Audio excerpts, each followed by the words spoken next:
On November 7th, 2021, Ali Reza Firuzja, only 18 years old, managed to win Grand Swiss Chess Tournament and get qualified for the candidate tournament in 2022. This great achievement was achieved when he was only 18 years old. He is known for his great attacking style and his immense calculating ability. What I am going to show you in this game is to show you how strong he is even in the face of an endgame. Hello and welcome to my channel Chess with Arsalan. The game that we are going to analyze is the game that he played less than a year ago in Tata Steel Chess Tournament in the round eight against Pentala Hari Krishna. Firuzja had black pieces against Pentala Hari Krishna having white pieces. And we joined the game after move 36. And as you can see in the position, he has two bishop advantage and an extra pawn, but the bishops are blocked by their own pawns. So here in this position, Pentala Hari Krishna actually made a mistake and played knight f4. And he missed a drawing chance, which was rook h2. By playing rook h2, white has excellent control over lighter square with this bishop. This rook is activated, and literally the advantage that black has in this position is only on the paper. Black cannot easily convert this advantage to the win. But Krishna made a mistake by playing knight f4, which gave Ali Reza an excellent chance to convert his advantage to something winning. So he seized the chance and played d3. This opens this diagonal and activates the darker square bishop. So knight takes d3 and bishop d4 check, knight f2, and rook to c2, king f1, getting out of this pin. And after rook takes b2, now black has gained back the pawn that he sacrificed a couple of moves ago. So rook e2 in this position, and after rook to b1, rook e1. And here actually it comes the first moment, the first error by Ali Reza Firuzja. He played rook h to b6.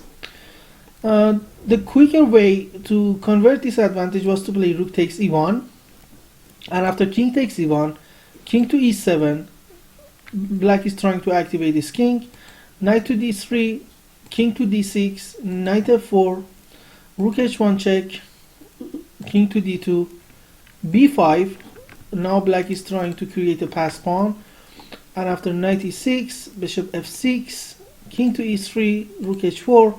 This king is cut off from the fourth rank.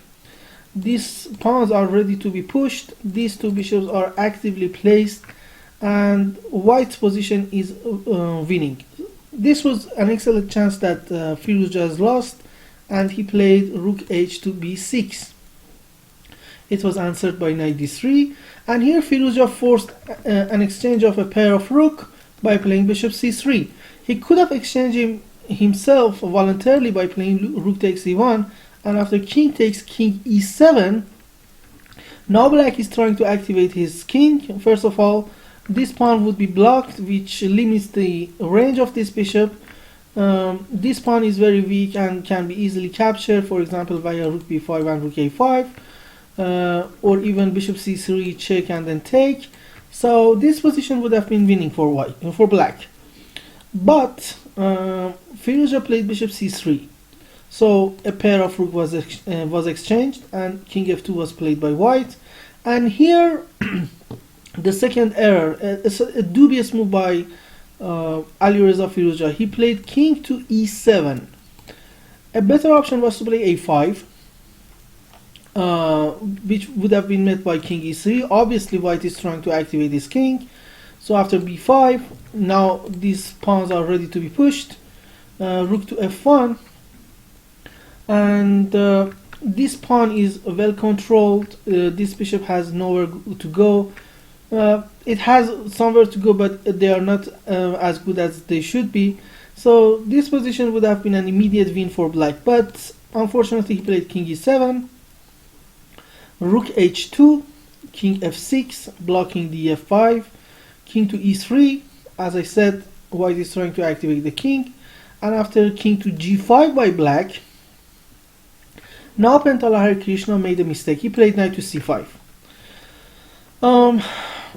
A better option was to play rook h7, activating the rook. This was the best option that white had, and after d4, king to e4, for example, bishop takes a2, now the a pawn is gone, rook h5, king f6, rook h6 check, king to g7, rook to d6, which makes difficult for black to advance this pawn, and after rook to b5, f6 for example, king to h6 and bishop g4. And now if you look at this picture, you can see that white's pieces are very active.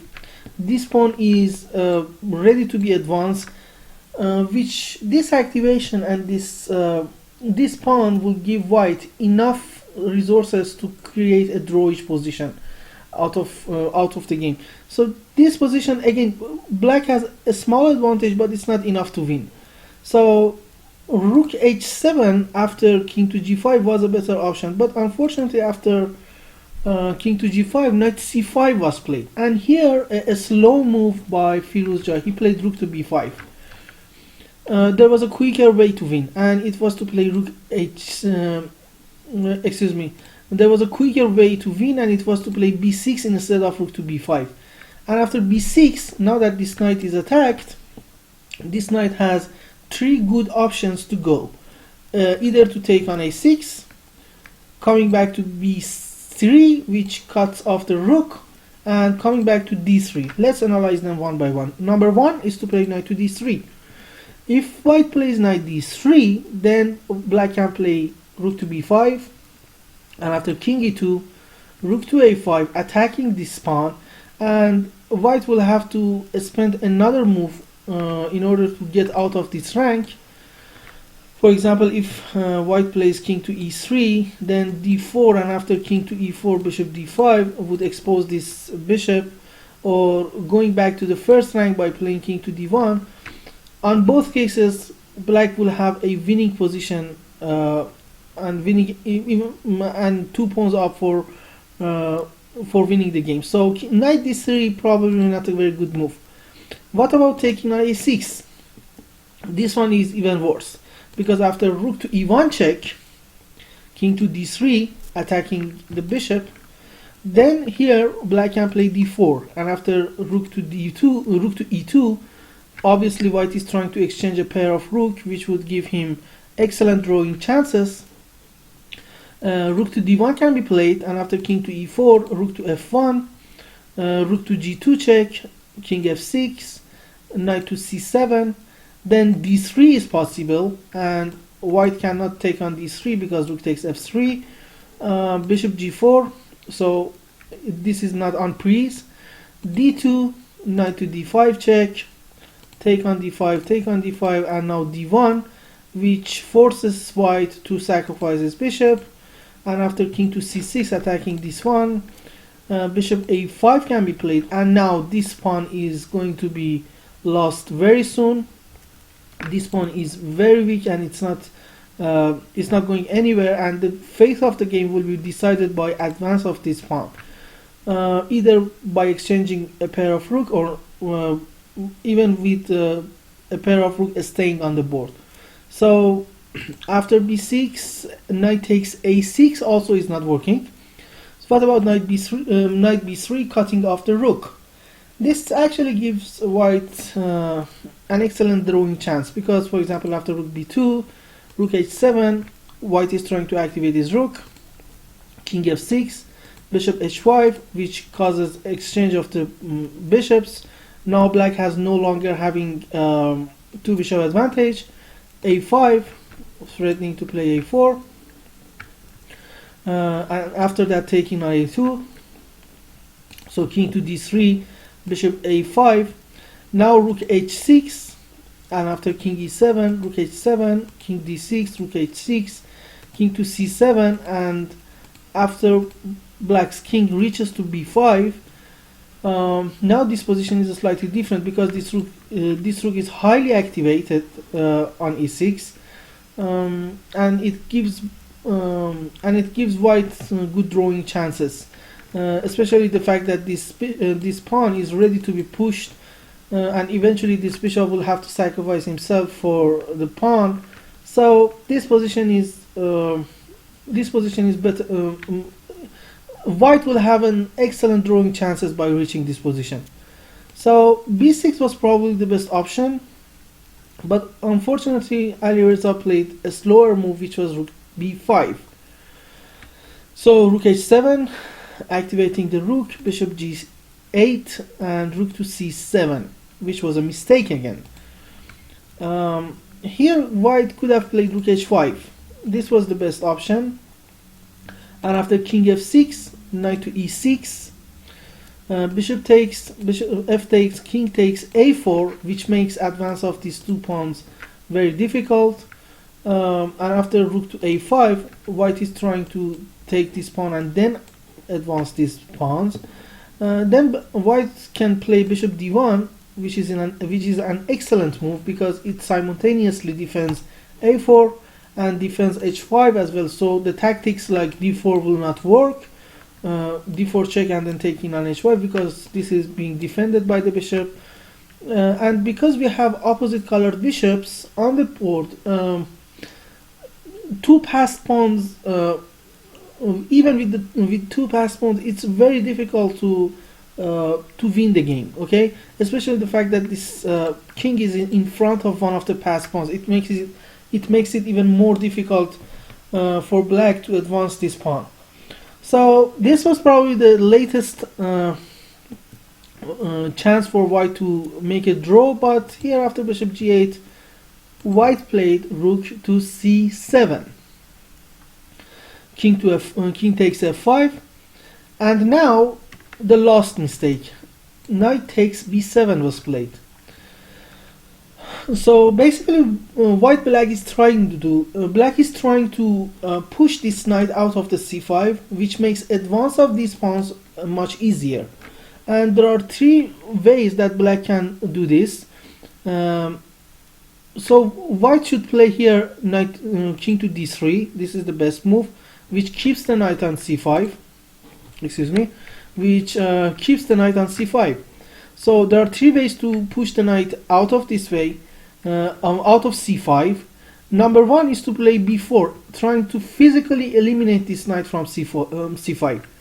In that case, knight takes b7 can be played, and after king to f4, attacking the f3, bishop d1, and this position is slightly better for black, but still black still has winning chances.